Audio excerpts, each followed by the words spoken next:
ओम ज्ञानतिमिरान्धस्य ज्ञानञ्जनशलाकया चक्षुरुन्मिलितं येन तस्मै श्रीगुरुवे नमः। श्रीचैतन्यमनोभीष्टं स्थापितं येन भूतले स्वयं रूपकदा मह्यं ददाति स्वपदान्तिकं। श्रीसीतालक्ष्मणभरतशत्रुघ्न हनुमत् समेत श्रीरामचन्द्र ध्यायामि। ओम सदा श्रवण मात्रेण पापिनां सद्गति प्रदे वाल्मीकि गिरि संभूता राम सागर गामिने पुनाति भुवन पुण्यम रामायणं महानदी श्लोक सार समाकीर्णम सर्ग कल्लोल संकुलम कांडग्राह महामीनम वंदे रामायणाणवम पूजितं राम रामेति मधुरम मधुराक्षरम आरुह्य कविता शाखा वंदे वाल्मीकि कोकिलम यः पिबन्त सततं रामचरितामृत सागरम अतृप्तस्य मुनि वंदे प्राचेतां समकल्मषां मनोजवं मारुततुल्यवेगं जितेन्द्रियं बुद्धिमतां वरिष्ठं वातात्मजो वानरयूथमुख्यं श्रीरामदूतं शिरसा नमामि। वेदैः सहित सुरद्रुमतले हेमे महामण्डपे मध्ये पुष्पकमासने मणिमये वीरासने सहि स्थिरम् अग्रे वाचयितुं प्रवचनं सुतं तत्त्वं मुनिभ्यं परं व्याख्यान्तं भरतादिभिः परं भृत्यं रामं भजे श्यामलम्। वामे भूमिसुता पुरस्तु हनुमान पश्चात् सुमित्रासुतं शत्रुघ्नो भरतस्य पार्श्वो दल्लेदुकोणेषु च सुग्रीवस्य विभीषणस्य युवराटा तारासुतं जामवानं मध्ये नीलसरोजकोमलरुचिरं रामं भजे श्यामलं। रामं रामानुजं सीता भरतं भरतानुजं सुग्रीव वायुसुनं च प्रणमामि पुनः पुनः।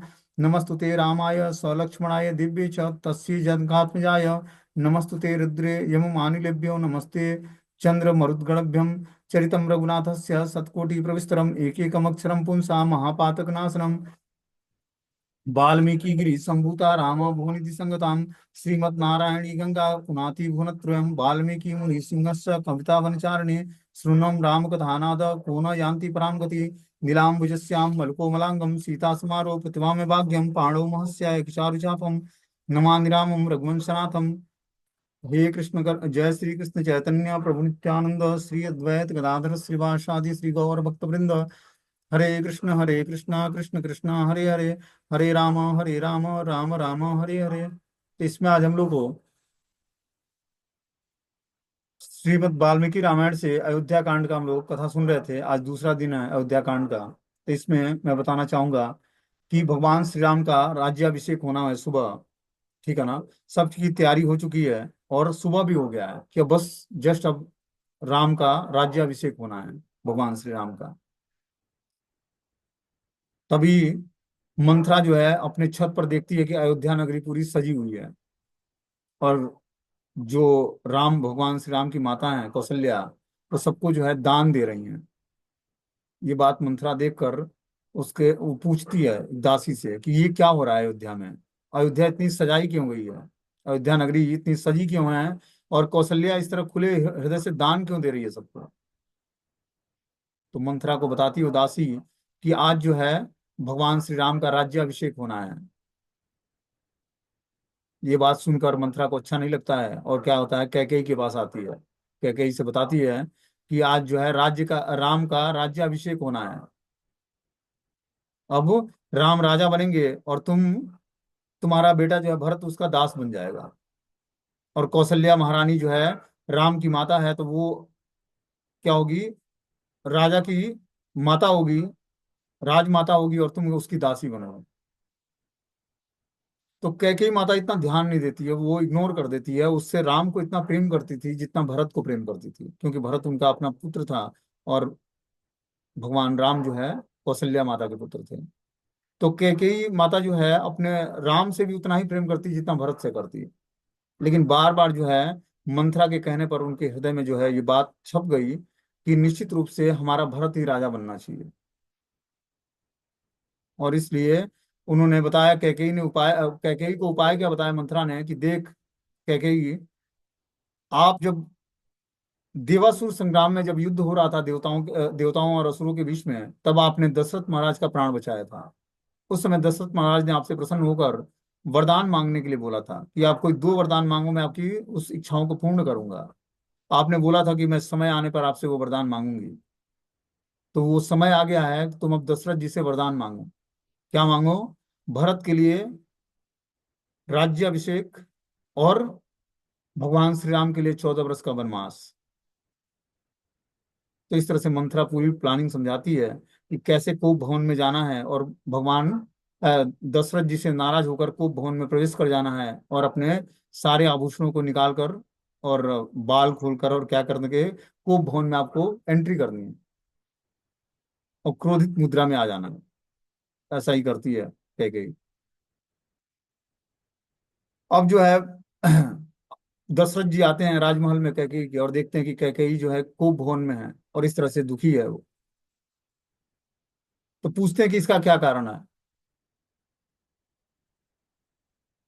तो कारण कैकेयी बताती है और बोलती है कि मुझे दो वरदान चाहिए आपसे। मैंने देवासुर संग्राम में आपने मुझे वचन दिया था कि समय आने पर मैं तुम्हें दो वरदान दूंगा। तो वो समय आ गया, अब मुझे दो वरदान चाहिए। क्या वरदान चाहिए? भरत को, भरत का राज्यभिषेक हो और भगवान श्री राम का 14 वर्ष का वनवास हो जाए, हमारा बेटा राजा बन जाए और श्री राम जो है वन को चले जाएं। ये बात सुनकर जो है दशरथ जी मूर्छित हो जाते हैं। बोलते हैं कि राम हमारा प्राणों से प्रिय है, आप कोई दूसरा वरदान मांग लो, मैं वो देने को तैयार हूँ। लेकिन राम जो है, चलो मैं आपको भरत को राजा भी बना दूंगा लेकिन राम को वनवास नहीं भेजना, ये हमारे बर्दाश्त के बाहर है। और इस तरह से दशरथ जी मूर्छित हो जाते हैं इस घटना को सुनकर। फिर जो है सुबह हो जाता है और जो है अब राम का राज्याभिषेक होने की तैयारी होने लगती है। तो दशरथ जी कैकेयी के कहने पर सुमंत्र आते हैं, मंत्री जो हैं दशरथ जी के, और जाकर भगवान श्री राम को बुलाते हैं कि राम को बुला कर ले आओ, दशरथ जी कुछ उनसे बात करना चाहते हैं। तो राम को सुमंत्र बुला के लाते हैं और इस तरह से जब वो आते हैं तो कैकेयी भगवान से, दशरथ जी बोलने के लिए उनके पास हिम्मत नहीं होती कि मैं राम से बात कर पाऊं, ये बात बता पाऊं जो हमारे और कैकेयी के बीच में हुआ है।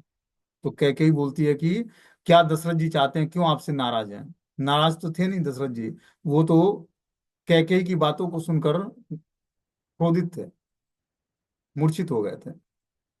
तो फिर जाकर जो है कैकेयी उस बातों को भगवान श्री राम से बताती है। आगे इसमें बता रहे हैं कि महारानी कैकेयी के भवन में जाकर श्री राम ने देखा कि पिताजी उदास बैठे हैं, उनका मुख सूख रहा है। श्री राम ने विनीत भाव से पिता के चरणों में वंदना की। उसके पश्चात उन्होंने माता कैकेयी को बड़ी सावधानी के साथ प्रणाम किया। महाराज का इतना भयावह रूप श्री राम ने कभी भी नहीं देखा था। पिता का ऐसा रूप देखकर श्री राम स्वयं भयभीत हो गए। वे सोच रहे थे कि न जाने क्या कारण है कि पिता आज मुझसे मुझे देख भी नहीं रहे हैं। इसके पश्चात श्री राम ने कैकेयी को प्रणाम किया और कहा कि माँ, मुझसे अज्ञानतावश कोई अपराध तो नहीं हो गया जिसके कारण पिताजी मुझसे नाराज हो गए हैं? यह बात मुझे बताओ, तुम ही इन्हें प्रसन्न करो। पिताजी आज मुझसे बोलते भी नहीं है, क्या इनको कोई व्याधि जन्य कष्ट हो रहा है? पिताजी तो मेरे जीवन के साक्षात आधार हैं, इनको मैं प्रसन्न देखना चाहता हूँ। आपने कोई कठोर बात तो इनको नहीं कह दी है? श्री राम की बातों को सुनकर कैकेयी ने निर्लजता पूर्वक कहा, क्या बोला, न राजा कुपितो राम व्यसनम नास्य किंचन किंचन मनोगतम त्वस्य त्वद भया आनुभासते। श्री राम, न तो महाराज दशरथ क्रुद्ध हैं, न तो इनको कोई व्याधिजनक कष्ट है। इनकी कुछ मन की बात है जिसे तुम्हारे भय के कारण ये तुमसे नहीं कह पा रहे हैं। पहले तो इन्होंने मुझे वरदान देने को बोला था, अब उसके पश्चात उसके लिए पश्चाताप कर रहे हैं। यदि महाराज की बातों को तुम पालन करने के लिए कहो तो मैं तुमसे कहूंगी, ये तो स्वयं उसे कह नहीं पाएंगे। कैकेयी की बातों को सुनकर श्री राम ने कहा कि अरे धिक्कार है देवी, आपको मेरे प्रति ऐसी बात नहीं कहनी चाहिए। महाराज की यदि आज्ञा हो तो मैं जलती हुई आग में प्रवेश कर जाऊंगा, तीक्ष्ण विष खाकर शरीर त्याग दूंगा। मैं पालन अवश्य करूंगा, आप बताएं। श्री राम की बातों को सुनकर कैकेयी ने कहा कि देवासुर संग्राम में महाराजा दशरथ ने मुझे दो वरदान देने के लिए कहा था, उसे आज मैंने मांगा है इनसे। पहले वरदान के रूप में भरत को युवराज्य अभिषेक और दूसरे वरदान में के रूप में आज ही तुम्हारा दंडकारण्य में 14 वर्ष का वनवास। हे नरश्रेष्ठ श्री राम, मैंने इस वाक्य को सुना। यदि तुम अपने को तथा अपने पिता को सत्यवादी बनाना चाहते हो तो तुम्हारी ही अभिषेक सामग्री से भरत का अभिषेक किया जाए और आज ही तुम बलकल और जटा धारण करके 14 वर्ष के लिए दंडकारण्य में चले जाओ। तो इस तरह से कैकेयी मैया जो है आदेश देती है दशरथ जी के बिहाफ पर भगवान श्री राम को। भगवान श्री राम ने कैकेयी की सारी बातों को सुनकर कहा कि मैं महाराज की आज्ञा का पालन करने के लिए 14 वर्ष तक जटा और बलकल धारण करके दंडकारण्य में आज ही चला जाऊंगा। महाराज मुझसे पहले की भांति प्रसन्नता पूर्वक बोलते क्यों नहीं है? मैं केवल आपके ही कहने से प्रसन्नता पूर्वक भाई भरत के लिए सीता राज्य अपने प्रिय प्राणों और धनों को दे सकता हूँ, और महाराज की आज्ञा होने पर जो कुछ कहना ही नहीं है, महाराज भरत को लाने के लिए आज ही अपने दूत को भेजें। मैं भी आज ही दंडकारण्य में प्रवेश कर जाऊंगा। सबसे पहले अपनी माँ से आज्ञा ले लूं और सीता को भी समझा दूं। श्री राम की बातों को सुनकर महाराज तो बेहोश हो गए, और श्री राम ने महाराजा दशरथ और कैकेयी को प्रणाम किया। श्री राम अपनी माता के भवन में गए और उनके पीछे क्रोध से लाल लक्ष्मण जी हाथ जोड़कर चल रहे थे। इस दुखद स्थिति में भी श्री राम के मुख पर उदासी नहीं थी। श्री राम वन में जाने के लिए तैयार थे और संपूर्ण पृथ्वी का राज्य छोड़ रहे थे। फिर भी लोकातीत महापुरुष की भांति उनके चित्त में कोई विकार उत्पन्न नहीं हुआ। श्री राम रास्ते में जो मिलता उसको मीठी वाणी से संतुष्ट करते, और इसके बाद श्री राम माता कौशल्या के भवन में प्रवेश करते हैं। श्री राम जब कैकेयी के भवन से हाथ जोड़कर निकले, उस समय महाराज दशरथ की अन्य रानियां आर्त स्वर से रोने लगी और कहने लगी, जो श्री राम हम सबों के रक्षक थे वे बन जा रहे हैं। कठोर बात कह देने पर भी जो श्री राम क्रुद्ध नहीं होते, वे आज बन को जा रहे हैं। इधर श्री राम अपनी माता के भवन में प्रवेश करते हैं। उन्होंने वेदज्ञ ब्राह्मणों को प्रणाम किया। इसके बाद वे भवन में प्रवेश किया। जो वहां पर वृद्धावस्था वाली द्वार रक्षिका स्त्रियां ने श्री राम को देखकर हर्ष का अनुभव किया। उधर प्रातः काल की वेला में माता कौशल्या भगवान विष्णु की आराधना कर रही थी। वे आए हुए श्री राम को देखकर शीघ्र ही उनके पास आई और श्री राम ने माता को प्रणाम किया। माँ ने उन्हें गले लगाकर उनका माथा सूंघा। उसके पश्चात माता कौशल्या ने श्री राम से कहा, सत्य प्रतिज्ञ पीतरम राजानां पश्य राघवम अघेयम त्वाम स धर्मात्मा यवराज अभिषेक्षति। रघुनंदन, अब तुम जाकर अपने सत्य प्रतिज्ञ पिता महाराजा दशरथ का दर्शन करो। वे धर्मात्मा नरेश आज ही तुम्हारा युवराज पद पर अभिषेक करेंगे। माता कौशल्या ने श्री राम के लिए आसन दिया, तो श्री राम ने माता के द्वारा दिए गए आसन का हाथ से स्पर्श कर दिया और कहने लगी, देवी, तुम नहीं जानती कि तुम्हारे ऊपर बहुत बड़ी विपत्ति आने वाली है, जो तुम्हें सीता को तथा लक्ष्मण को दुख देगी। मैं दंडकारण्य जाऊंगा। अब तो मेरी कुश के आसन पर बैठने की बेला आई है। इस आसन पर नहीं, वहां पर मुनियों के समान कंदमूल फल खाकर जीवन बिताऊंगा। महाराजा भरत को युवराज पद दे रहे हैं। श्री राम की बातें सुनकर कौशल्या माता बेहोश होकर पृथ्वी पर गिर पड़ती है। श्री राम ने उन्हें उठाया और होश में आई हुई माता कहने लगी कि पुत्र, मैं विधवा होती तो केवल मुझे विधवा का सा कष्ट सहना पड़ता। यह कष्ट तो नहीं सहना पड़ता। अब तो मेरी छोटी सौत मुझे तिरस्कृत करेगी। अब मैं इस कष्ट को अधिक दिनों तक नहीं सह सकती हूँ। मेरा हृदय फट भी नहीं जाता। लगता है कि मेरे लिए मृत्यु भी नहीं है। यमराज के घर में मेरे लिए जगह भी नहीं है। इसलिए तो किसी रोती हुई मृगी को जैसे कोई सिंह उठा ले जाता है, उसी तरह यमराज मुझे क्यों नहीं उठा ले जाते। माता कौशल्या की बातों को सुनकर लक्ष्मण ने कहा, माता, श्री राम का वन में जाना मुझे अच्छा नहीं लगता। महाराज तो नारी के वश में हैं, कामुक हैं, कुछ भी कह सकते हैं। मैं संसार के किसी ऐसे एक भी व्यक्ति को नहीं जानता जो अपने मित्र की श्रेणी से निकाल दिया गया हो, फिर भी परोक्ष में श्री राम का कोई दोष बतलाएं। महाराज को बाल स्वभाव के हो गए हैं, उनकी बातों को मानना उचित नहीं है। जब तक कोई भी आपके वनवास की बात को नहीं जानता, उससे पहले कि आप मेरी सहायता से प्रशासन की बागडोर अपने हाथ में ले लें, जो कोई भी आपका विरोध करेगा मैं उसका वध कर दूंगा। इस तरह से लक्ष्मण जी बोलते हैं कि जो है, दशरथ जी तो नारी के वश में हो गए हैं और कामुकता बस उन्होंने ऐसा आज्ञा दिया है। संसार के किसी भी व्यक्ति को नहीं जानता कि अपने मित्र की श्रेणी से निकाल दिया गया है, जिसे परोक्ष श्री राम का कोई दोष बताएं। महाराज तो बाल स्वभाव के हो गए हैं, स्त्री के वश में हो गए हैं, उनकी बातों को मानना उचित नहीं है। जब तक कोई नहीं जानता कि आपको वनवास की बात भगवान दशरथ जी ने बोला है, उससे पहले आप मेरी सहायता से प्रशासन की बागडोर अपने हाथ में ले लें। जो कोई भी इसका विरोध करेगा, बोलते हैं लक्ष्मण जी की, मैं उसका वध कर दूंगा।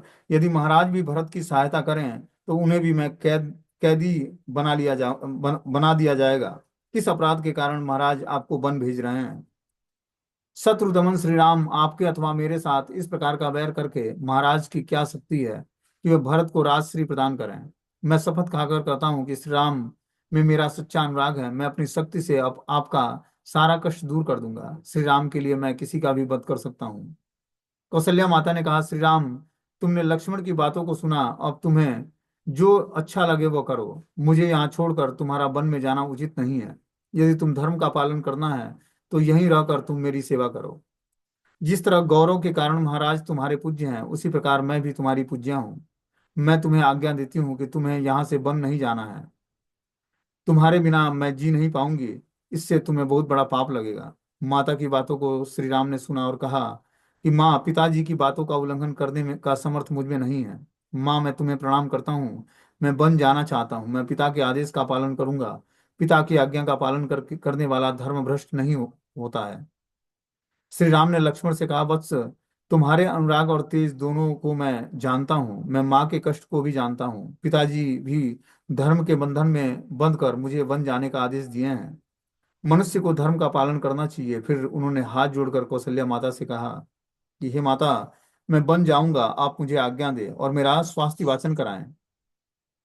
मैं अपने प्राणों की शपथ खाकर इस तरह की बातें कह रहा हूँ। हम सब लोगों को पिता की आज्ञा का पालन करना चाहिए। श्री राम की बातों को सुनकर माता कौशल्या दुखी होकर विलाप करने लगी और श्री राम क्रोध में आ गए। उन्होंने कहा, महाराज, हम लोगों के गुरु, राजा एवं पिता होने के कारण बूढ़े माननीय पुरुष हैं। वे यदि क्रोध, हर्ष या काम से भी प्रेरित होकर कोई आज्ञा दें तो हमें उसका पालन करना चाहिए। ऐसा कौन सा पुत्र होगा जो पिता की आज्ञा का पालन रूपी धर्म का पालन नहीं करेगा। लक्ष्मण के क्रोध को श्री राम ने जान लिया। अतः उन्होंने लक्ष्मण से कहा कि लक्ष्मण, शोक को दूर करो, अपने मन से अपमान की भावना को निकाल दो। मैं माता कैकेयी को भी दुख नहीं दे सकता। आज तक अनजाने में भी अपने माता पिता को कोई कष्ट मैंने नहीं दिया है। अतएव सर्वप्रथम अभिषेक की सामग्री को हटवा हटवा दो। मैं शीघ्र बन जाना चाहता हूँ, जिससे कि निश्चिंत होकर माता कैकेयी भरत का अभिषेक करा सके। बलकल और मृग चर्म धारण करके, सिर पर जटाजूट धारण करके मैंने वन के लिए चले जाने पर कैकेयी को भी मन में सुख मिलेगा। सुमित्रानंदन, मेरे इस प्रवास में तथा पिताजी द्वारा प्रदत्त इस राज्य के हाथ से निकल जाने में दुर्भाग्य को ही कारण मानना चाहिए। महारानी कैकेयी की कुटिलताओं का भी कोई कारण दुर्दैव ही है। तुम भी मेरे विचार से सहमत होकर इस अभिषेक के कार्य को बंद कर दो। तो इस तरह से भगवान लक्ष्मण को आदेश देते हैं कि अभी जो है, जो राज्याभिषेक की तैयारी हुई है उसको बंद करा दो। श्री राम की बातों को सुनकर लक्ष्मण जी भीतर ही भीतर बहुत क्रुद्ध हुए। उन्होंने श्री राम से कहा कि आपको धर्म का भ्रष्ट हो गया है, भ्रम हो गया है। जिस देव की प्रबलता को आप प्रबल बताते हैं वह अत्यंत तुच्छ है। पुरुषार्थ के सामने देव का कुछ भी नहीं चलता है। महाराज और महारानी कैकेयी वरदान की झूठी बातें कह रहे हैं। भैया, आप क्षमा करें। आपके रहते आपसे छोटे किसी का अभिषेक यह लोक विरुद्ध परंपरा है। इसे मैं बर्दाश्त नहीं कर सकता हूँ। आप समर्थ हैं। कैकेयी के वश में रहने वाले महाराज के अधर्मपूर्ण वचनों को कैसे स्वीकार करेंगे। कायर और पराक्रमहीन व्यक्ति ही भाग्य पर भरोसा करता है, जिसका संसार समादार करता है। ऐसे शक्तिशाली जीव देव पर भरोसा नहीं करते। पराक्रमी पुरुष शिथिल नहीं पड़ते। आज मैं अपने पुरुषार्थ से देव को भी विनष्ट कर दूंगा। श्री राम, त्रैलोक्य के सभी प्राणी और समस्त लोग पाल भी मिलकर आज आपके अभिषेक को नहीं रोक सकते हैं। केवल पिताजी की क्या बात है। जो लोग आपको वनवास दे रहे हैं उन्हें ही अब वनवास में रहना पड़ेगा। मैं कैकेयी की कामना को पूर्ण नहीं होने दूंगा। आप यह भी न सोचें कि प्रजा विद्रोह करेगी। अकेले मैं आपके राज्य की रक्षा करूंगा। आप अपना अभिषेक कराएं। मैं अकेले आपके समस्त विरोधी राजाओं को देख लूंगा। ये दोनों हाथ शोभा के लिए नहीं है, न तो धनुष अलंकरण के लिए है। यह कृपाण केवल कमर में बांधने के लिए नहीं, ये चारों वस्तुएं शत्रुओं का समूल उन्मूलन करने के लिए है। मैं आज आपके राज्याभिषेक के अनुरूप आपका पराक्रम प्रकट करूंगा। यही सन्मार्ग है। इसके बाद श्री राम ने लक्ष्मण के आंसू पोंछ कर कहा कि मैं तो पिताजी की आज्ञा का पालन करूंगा। श्री राम को अपने निश्चय पर सुदृढ़ देखकर कौशल्या माता का गला अरुद्ध हो गया। उन्होंने रूधे कंठ से गले से कहा कि जिसके दास दासी भी स्वादु अन्न का भोजन करते हैं, वे श्री राम किस प्रकार बनेले फल मूल से जीवन निर्वाह करेंगे। यदि तुम वन ही जाना चाहते हो तो मुझे भी अपने साथ लेते चलो। अपनी माँ की बात को सुनकर उन्हें समझाते हुए श्री राम ने कहा कि महाराज को कैकेयी ने धोखा दिया है। मैं वन में चला जाऊंगा। ऐसी स्थिति में आपसे भी परित्याग होकर महाराज जीवित नहीं रह पाएंगे। पत्नी द्वारा पति का परित्याग सबसे बड़ा पाप है। आप ऐसा न करें। मेरे पिता जब तक जीवित हैं तब तक उनकी सेवा करना आपका सबसे बड़ा धर्म है। श्री राम की बातों को सुनकर कौशल्या ने कहा मैं अपने इन सौतों के बीच में नहीं रह सकती हूँ, इसलिए तुम मुझे भी अपने साथ ले चलो। यह कहकर वे रोने लगी। श्री राम ने कौशल्या माता से कहा कि हे माता, स्त्री के जीते जी उसका पति ही उसके लिए सबसे बड़ा देवता और ईश्वर होता है। महाराज तो तुम्हारे और मेरे दोनों के स्वामी हैं। महाराज के रहते कोई भी अनाथ नहीं है। भरत भी धर्मात्मा है, अतएव वे तुम्हारी सेवा करेंगे। मेरे वन में जाने पर महाराज की सावधानी से सेवा करना, ऐसा न हो कि पुत्र शोक में कहीं उनके जीवन लीला ही समाप्त हो जाए। पति की सेवा ही पत्नी के लिए सबसे बड़ा धर्म है। मैं शीघ्र ही वन से लौट आऊंगा। महाराज जीवित रहेंगे तो तुम्हारी भी कामनाएं पूर्ण होंगी। श्री राम की बातों को सुनकर माता कौशल्या ने कहा कि पुत्र, तुमको वन जाने से मैं रोक नहीं सकती हूँ। समर्थ पुत्र, तुम निश्चिंत होकर वन में जाओ। तुम्हारा सदा मंगल होगा। जब तुम वन से लौट कर आओगे तब मेरा दुख दूर हो जाएगा। तुम लौटकर सांत्वनापूर्ण वचनों से मुझे आनंदित करना। वन जाने के लिए उद्यत श्री राम को देखकर कौशल्या माता ने मन के सारे कष्टों को निकाल दिया और श्री राम का मंगल मनाने लगी। श्री राम, जिस धर्म का पालन करने के लिए तुम वन जा रहे हो, वह धर्म तुम्हारी रक्षा करेगा। वत्स, देवालयों और मंदिरों में जाकर तुम जिन देवताओं को प्रणाम करते हो, वे देवता और महर्षिगण तुम्हारी रक्षा करेंगे। महर्षि विश्वामित्र ने तुम्हें जिस अस्त्रों को प्रदान किया है, वे अस्त्र तुम्हारी रक्षा करेंगे। इस तरह से विस्तार से श्री राम का मंगल मनाती हुई माता कौशल्या ने कहा कि राक्षसानाम पिशाचानाम रौद्राणाम कुरु कर्मणाम कंद्राद्यानम च सर्वेषां मा भूतम पुत्रक ते भयम। पुत्र, क्रूर कर्म करने वाले भयानक राक्षस, पिशाच और मांस भक्षियों का तुम्हें भय न हो। कोई हिंसक पशु तुम्हारे लिए अनर्थकारी न बने। तुम्हारे लिए सभी मार्ग मंगलमय हो। माता कौशल्या ने उसके बाद पुरोहितों से होम यज्ञ कराया, दिक्पालों को बलि प्रदान की और पुरोहितों को दक्षिणा प्रदान किया। इसके पश्चात श्री राम ने माता कौशल्या को प्रणाम किया। वे सीता जी के भवन की ओर चल पड़े। भगवान श्री राम सीता माता कौशल्या से विदा लेकर सीता माता के भवन की ओर जा रहे थे। वनवास का समाचार सुनकर लोग दुखी थे, किंतु यह समाचार सीता जी को भी नहीं मिल पाया था। वे जानती थी कि आज श्री राम का युवराज पद पर अभिषेक होगा। वे श्री राम के आगमन की प्रतीक्षा कर रही थी। इतने में शोक संतप्त श्री राम आए और कहे कि श्री राम को देखते ही सीता जी आसन से उठ खड़ी हो गई और श्री राम की अवस्था देखकर वे कांपने लगी। उन्होंने देखा कि श्री राम शोक संतप्त हैं, उनकी इंद्रियां व्याकुल हैं। सीता को देखते ही श्री राम शोक के वेग को सहन नहीं कर सके। उनका शोक प्रकट हो गया। सीता ने पूछा, प्रभु, यह क्या है? आपकी यह उदासी कैसी है? आपके मुख पर छत्र नहीं है। आपको व्यंजन नहीं दिया आपको व्यंजन नहीं किया जा रहा है। जब अभिषेक की सारी तैयारी हो गई तो उस समय आपकी यह क्या दशा है? आपका मुख सूखा हुआ क्यों है? ऐसा पहले कभी नहीं हुआ था। आपके चेहरे पर प्रसन्नता का कोई चिन्ह दिखाई नहीं देता, ऐसा क्या कारण है? सीता जी की बातों को सुनकर श्री राम ने कहा, हे सीते, पिताजी ने मुझे वन भेज रहे हैं। इस वनवास का कारण यह है कि पिताजी जी ने कैकेयी को पहले 2 वरदान दिए थे। इस अभिषेक की बेला में कैकेयी ने उन दोनों वरदानों में भरत का अभिषेक और मेरा 14 वर्ष का वनवास मांगा है। मैं वन जाते समय तुम्हें देखने आया हूँ। भरत के सामने तुम मेरी बड़ाई मत करना। ऐसा ही बर्ताव करके तुम उनके निकट रह सकती हो।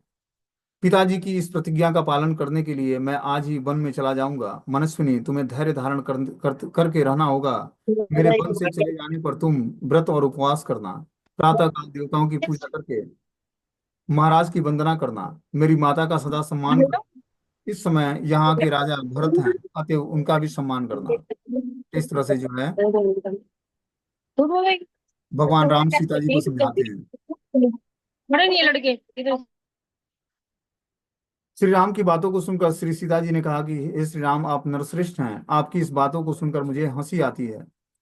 स्वामिनी, पिता, माता, भाई, पुत्र और पुत्र वधू, ये सब के सब अपने अपने पुण्यार्जित कर्मों के अनुसार सुख दुख भोगते हैं और अपना जीवन बिताते हैं। केवल पत्नी ही अपने पति के भाग्य का अनुसरण करती है। अतएव आपके साथ मैं भी वन में रहने की आज्ञा मिल चुकी है। यदि आप आज ही वन जा रहे हैं तो आपके आगे आगे कुसों कांटों को कुचलती हुई मैं भी चलूंगी। अतएव आप अपने साथ मुझे अवश्य ले चलें।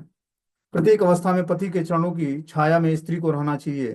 किसके साथ मुझे कैसा बर्ताव करना चाहिए, इस बात की शिक्षा माता पिता ने मुझे खूब दी है। पातिव्रत धर्म का पालन करती हुई मैं वन में भी आपके साथ सुखी रहूंगी। मैं ब्रह्मचर्य का पालन करूंगी, आपके आगे मैं चलूंगी, और आपके भोजन कर लेने पर भोजन करूंगी। आपके बिना अकेले मैं स्वर्ग में भी नहीं रहना चाहती हूँ। तो इस तरह से सीता जी जो है भगवान श्री राम के साथ जाने के लिए तैयार होती हैं। 1 मिनट चार्जिंग लो।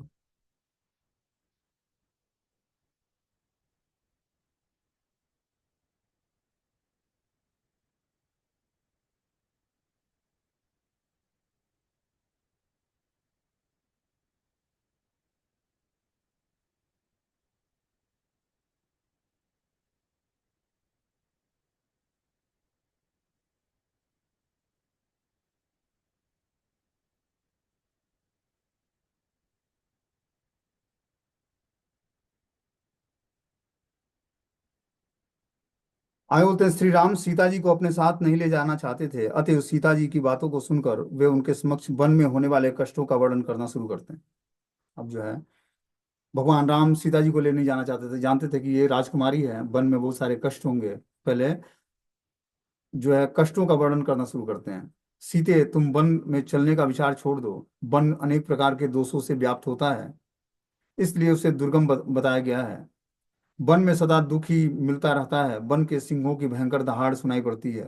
वहां बनेले पशु, बनेले हाथी, इन सबों का सदा भय बना रहता है। कहीं कहीं तो पानी भी नहीं मिलता है, पत्तों की सैया पर सोना पड़ता है तथा आए अतिथियों का सत्कार करना पड़ता है। वनवासी को तीनों समय प्रतिदिन स्नान करना पड़ता है। वहां जो आहार मिल जाए उसी से संतोष करना पड़ता है। वन में पहाड़ी सर्प होते हैं और रास्ते घेर कर पड़े रहते हैं। इस तरह वन में केवल कष्ट ही कष्ट मिलेगा। वन में क्रोध तथा लोभ का परित्याग करके तपस्या में मन लगाना पड़ता है। भय के स्थान पर भी निर्भय रहना पड़ता है, अतएव वन में सदा कष्ट ही मिलेगा। इसलिए तुम वन में चलने का अपना विचार छोड़ दो। श्री राम की बातों को सुनकर सीता की आंखों में आंसू भर गए और उन्होंने कहा कि आपने वन में निवास के जिन जिन दोषों का वर्णन किया है, आपके स्नेह के कारण वे सब के सब गुण के रूप में परिणत हो जाएंगे। आपके अदृष्ट पूर्व रूप को देखकर सभी बनेले जीव रास्ता छोड़ देंगे। आपके बिना मैं यहाँ जी नहीं पाऊंगी। आपके सामने देवराज इंद्र भी बलपूर्वक मेरा तिरस्कार नहीं कर सकते हैं, औरों की बात कौन कहे।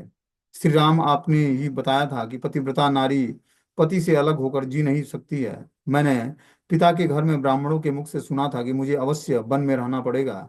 मेरा वन में निवास तो ब्राह्मणों की भविष्यवाणी थी, अतएव आपके साथ वन में जाकर ब्राह्मणों की भविष्यवाणी को भोग लूंगी। इससे ब्राह्मणों की बात भी सत्य हो जाएगी, अतएव आप मुझे अपने साथ ले चलें। आपके साथ चलने से मेरा परलोक भी बनेगा और लोक में आपका संयोग भी बना रहेगा। आज मुझे क्यों नहीं ले जा आप मुझे क्यों नहीं ले जाना चाहते हैं? मैं आपकी भक्ता हूँ, पतिव्रता हूँ, दुखिता हूँ और सुख और दुख दोनों में एक समान रहने वाली हूँ। अतएव आप मुझे अपने साथ ले चलें। इतना कहने पर भी जब श्री राम जानकी जी को वन में ले चलने के लिए तैयार नहीं हुए तो सीता जी को बड़ा क्रोध आ गया। सीता जी को क्रुद्ध जानकर श्री राम ने उन्हें अनेक प्रकार से सांत्वना प्रदान की। भगवान श्री राम के द्वारा समझाने के कारण सीता जी के मन में बड़ा ही क्षोभ उत्पन्न हुआ।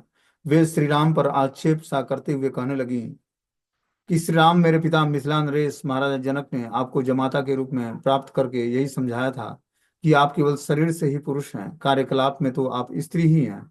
आप तो तपे हुए सूर्य हैं, मुझे छोड़कर चले जाएंगे। जो लोग यह कहने लगे कि श्री राम में पराक्रम का भाव है, यह मेरे लिए बड़ा ही कष्टप्रद होगा। आपको मेरे विषय में भय कैसा है? आप मुझे छोड़कर क्यों जाना चाहते हैं? मैं सत्यवान की पत्नी सावित्री के समान आपकी वंशवर्तिनी हूँ। आप मुझे दूसरे के हाथ में क्यों सौंपना चाहते हैं? जिनके चलते चलते आपका राज्याभिषेक रुक गया है, उस भरत की वंशवर्तिनी बनकर मैं नहीं रहना चाहती हूँ। मैं आपके पीछे वन में चलूंगी, मुझे किसी भी प्रकार का कष्ट नहीं होगा। वन में रहती हुई मैं वन की हरी घासों पर सोऊंगी। आप फल मूल जो भी देंगे वही मेरे लिए बहुत होगा। आपके साथ मुझे स्वर्ग सुख का अनुभव वन में भी होगा। आपके बिना अयोध्या मेरे लिए नरक के समान दुखप्रद होगा। आपके बिना मैं जी नहीं सकती हूँ।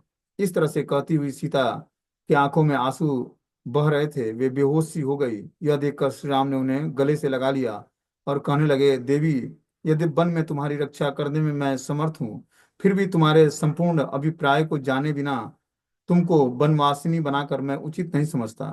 तुम मेरे साथ वन में निवास करने के लिए उत्पन्न हुई हो, तो मैं भी तुम्हें उसी प्रकार नहीं छोड़ सकता जैसे आत्मज्ञ पुरुष अपनी स्वाभाविक प्रसन्नता को नहीं छोड़ सकता है।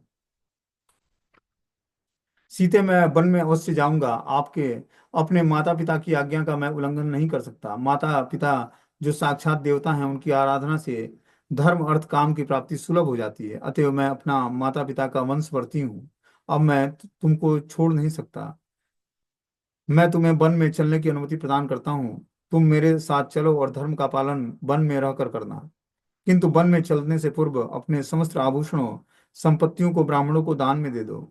अपने पति के अनुकूल जानकर सीता जी को परम प्रसन्नता हुई और अपनी सारी संपत्ति को उन्होंने ब्राह्मणों को दान कर दिया। लक्ष्मण जी ने भी श्री राम और सीता की बातों को पूर्ण रूप से सुन लिया था। उन्होंने श्री राम के चरण पकड़कर श्री सीता जी से कहा कि यदि वन में जाने का आपने निश्चय ही कर लिया है, तो आपकी रक्षा करते हुए मैं भी वन में चलूंगी। मैं आपके बिना न तो स्वर्ग लोक जाना चाहता हूँ, न तो अमर ही बनना चाहता हूँ। आपके बिना मैं त्रैलोक्य का ऐश्वर्य भी नहीं चाहता हूँ। श्री राम ने लक्ष्मण को बताया कि तुम मेरे साथ न चलो। तो श्री लक्ष्मण ने कहा कि आपने तो पहले तो आप सदा मुझे साथ रखते थे, आज ही क्यों मना कर रहे हैं? मैं तो आपका अनुचर हूँ। यह कहकर श्री लक्ष्मण जी व्याकुल हो गए। तो श्री राम ने कहा कि हे प्रिय लक्ष्मण, तुम मेरे स्नेही धर्मपरायण धीर और निरंतर सन्मार्ग पर चलने वाले हो, मेरे प्राणों के समान प्रिय हो, मेरे वंशवर्ती आज्ञाकारी मित्र हो। किंतु यदि तुम मेरे साथ वन चले जाओगे तो यशस्विनी कौशल्या माता और सुमित्रा माता की सेवा कौन करेगा? महाराज तो कैकेयी के प्रेम पास में बंधे हैं। कैकेयी का उन दोनों माताओं के साथ अच्छा व्यवहार नहीं होगा। भरत राजा हो जाएगा। अतएव तुम कौशल्या और सुमित्रा माता का पालन करो, यही तुम्हारा मुझसे दृढ़ भक्ति होगी। श्री राम की बातों को सुनकर लक्ष्मण जी ने कहा, भगवान, आपके तेज के कारण भरत माता कौशल्या और सुमित्रा का पालन करेंगे। माता कौशल्या तो मुझ जैसे हजारों लोगों का पालन कर सकती है। मैं सदा आपकी सब प्रकार से सेवा करूंगा। लक्ष्मण जी की बातों को सुनकर श्री राम प्रसन्न हो गए। उन्होंने कहा, जाकर अपने मित्रों से अनुमति लेकर आओ। मैं चाहता हूं कि मैं अपनी सारी संपत्तियों को ब्राह्मणों को दान कर दूं। तुम वशिष्ठ पुत्र इत्यादि तपस्वियों को बुलाओ और मेरी सारी संपत्ति उन लोगों को दान में दे दो। श्री राम की आज्ञा का पालन करके श्री लक्ष्मण सुयज्ञ जी के घर गए और कहे, मित्र, दुष्कर कार्य करने वाले श्री राम के घर आकर उनके कार्यों को देखो। श्री लक्ष्मण के साथ सुयज्ञ महर्षि आए और श्री रामचंद्र ने उन्हें अनेक प्रकार के आभूषण प्रदान किए और कहा कि सौम्य, तुम्हारी पत्नी की सखी सीता तुम्हें अपना हार, स्वर्ण सूत्र और करधनी देना चाहती है। आप उन वस्तुओं को अपनी पत्नी के लिए ले जाएं। बन जाती हुई अपनी पत्नी की सखी सीता आपकी पत्नी के लिए विचित्र अंगद और सुंदर कैयूर भी देना चाहती है। मेरे मामा ने यह शत्रुजय हाथी दिया था। इसे 1000 असरफियों के साथ मैं आपको दान दे रहा हूँ। इसके बाद श्री लक्ष्मण से श्री राम ने कहा कि अब आप अगस्त और विश्वामित्र जैसे महर्षियों को प्रभुत्व दान दें। कंठ कालाप शाखाओं का अध्ययन करने वाले ब्राह्मणों को तुम रत्न रत्न राशि का दान करो। उन दिनों अयोध्या के सन्निकट गर्ग गोत्रीय त्रिजट ब्राह्मण रहते थे। उनके पास जीविका का कोई साधन नहीं था। उनकी पत्नी ने कहा कि आप श्री रामचंद्र के पास जाएं, वे आपको कुछ देंगे। त्रिजट ने अपनी पत्नी की बात को सुना। वे श्री राम के भवन में आए और त्रिजट, भृंगु और अंगिरा आदि महर्षियों के समान तेजस्वी थे। उन्हें कोई भी रोका नहीं। त्रिजट ने श्री राम से कहा कि हे महाबली राजकुमार, मैं निर्धन हूँ, मेरे बहुत से पुत्र हैं। जीविका नष्ट हो जाने के कारण सदा वन में ही रहता हूँ। आप मुझ पर कृपा कीजिए। त्रिजट की बातों को सुनकर हंसते हुए श्री राम ने कहा कि हे ब्राह्मण, मेरे पास अनेक सहस्त्र गायें हैं। आप अपना डंडा जहां तक फेंकेंगे, वहां तक की गायें आपकी होंगी। त्रिजट ने भी अपने कमर को कसकर डंडा फेंका। वह डंडा 1000 गौओं और एक सांड से युक्त गोष्ठ में जाकर गिरा। श्री राम ने कहा कि हे ब्राह्मण, सारी ये गौवें आपकी हैं, आप बुरा नहीं मानेंगे। मैंने तो परिहास में आपको डंडा फेंकने के लिए कहा था। त्रिजट ने भी उस सभी गायों को प्राप्त करके श्री राम जी को आशीर्वाद प्रदान किया। ब्राह्मणों को संपत्ति दान करके श्री राम लक्ष्मण के साथ अपने पिता महाराजा दशरथ का दर्शन करने के लिए गए और उनके साथ दो सेवक श्री राम और लक्ष्मण के आयुधों को लेकर चल रहे थे। तो इसी तरह जब हमें वृंदावन आना है, निवास करने हैं, तो जो संपत्ति हमने इकट्ठा की है अपने वहाँ, वो सब ब्राह्मणों को वहीं पर दान दे देना है। यहाँ पर खाली हाथ आना है भगवान का भजन करने के लिए। देखो, भगवान जब वन में प्रवेश करते हैं तो क्या करते हैं, सारी चीजें ब्राह्मणों को दान कर देते हैं। वहीं पर वहीं की संपत्ति वहीं दान कर दिया, और तब जाकर व्यक्ति सुकून से धाम में वास कर पाएगा बिना कुछ आसक्तियों के, और निश्चित रूप से वो पूरा जीवन धाम में बिता पाएगा। क्योंकि जो लेकर आते हैं धन दौलत और घर गृहस्थी यहाँ पर, वो ज्यादा दिन तक वृंदावन में रहते नहीं है। यहाँ का पालन पोषण करने वाली वृंदावनेश्वरी है। समझ रहे हो आप? यहाँ पर ना तो किसी का धन पालन करेगा, ना कोई बहुत बड़ी बिल्डिंग या कोठी बना लेगा वो उसका पालन पोषण करेगा, ना यहाँ के जीव जंतु उसका पालन पोषण करेंगे। यहाँ तो आश्रय लेना पड़ेगा वृंदावनेश्वरी का। समझ बात को? तो जो जहाँ पे है वहीं सब कुछ दान करके तब वृंदावन करने आएगा, तभी वो वृंदावन में रह पाएगा। अपने भगवान अपने चरित्र से बता रहे हैं क्या किया। जब उन्होंने वानप्रस्थ मतलब वन में एंट्री करनी थी सीता मैया के साथ, सब कुछ अपना दान कर दिया ब्राह्मणों को। और क्या, बस बलकल वस्त्र पहन के, तो इसी तरह दो वस्त्र और खाने की थाली लेकर हमें वृंदावन आना पड़ेगा। तो वृंदावनेश्वरी रक्षा करेंगे यहाँ पर, वो पालन पोषण करेंगे। और निश्चित रूप से करती हैं, सबका करती हैं, हमारा भी करती हैं और सबका करेंगी। ठीक है ना? यहाँ पर धन और दौलत और जो है बहुत बड़ी बड़ी बिल्डिंग बना लें तो यहाँ पर रक्षा नहीं होगा। वास्तविकता है ये। वही यहाँ पर भगवान श्री राम अपने चरित्र में दिखाते हैं। ब्राह्मणों को संपत्ति दान करके श्री राम सीता और लक्ष्मण के साथ अपने पिता महाराजा दशरथ का दर्शन करने के लिए गए, और उनके साथ दो सेवक श्री राम और लक्ष्मण के आयुधों को लेकर चल रहे थे। पिता के भवन में सीता और लक्ष्मण के साथ पैदल जाते हुए श्री राम को देखकर लोग यह कह रहे थे कि जिस श्री राम के चलने पर उनके पीछे विशाल चतुरंगड़ी सेना चलती थी, उन उनके सीता के साथ जाने के पीछे पीछे केवल लक्ष्मण चल रहे हैं। आज श्री राम अपने पिता को सत्य प्रतीक बनाने के लिए वन में जा रहे हैं। लग रहा है कि महाराज को कोई पिशाच लग गया है, जिसके कारण वे श्री राम को वन भेज रहे हैं। अपने निर्गुण पुत्र को भी कोई वन में नहीं भेजता है। श्री राम तो सभी सद्गुणों को एकमात्र आश्रय हैं। महाराज के इस कार्य से सभी प्रजा दुखी थी। तेजस्वी श्री राम ही सभी मनुष्यों के मूल हैं। धर्म ही इनका बल है। जगत के दूसरे प्राणी इनके पुष्प फल और पत्ते हैं। अतएव बन जाते समय श्री राम के साथ हम लोग भी बन जाएंगे। श्री राम के ही साथ हम सब सुख और दुख का अनुभव करेंगे। हम लोग द्वारा प्रत्यक्त गृहों पर आकर कई अधिकार कर ले। इस तरह से लोग श्री राम के विषय में अपने अपने मनोभाव को प्रकट कर रहे थे। उन सारी बातों को सुनते हुए श्री राम अपने पिता के भवन में प्रवेश करते हैं। द्वार पर आकर श्री राम ने सुमंत से कहा कि आप मेरे आने की सूचना पिता को दे दीजिए। इस तरह से अब भगवान जाने से पहले पिताजी को प्रणाम करना चाहते हैं और मिलना चाहते हैं। तो सुमंत्र जाकर महाराज दशरथ को बताते हैं कि राम अब वन को प्रवेश करना चाहते हैं, तो आप उनको आशीर्वाद दीजिए। तो इसकी कथा हम लोग कल सुनेंगे। हरे कृष्ण।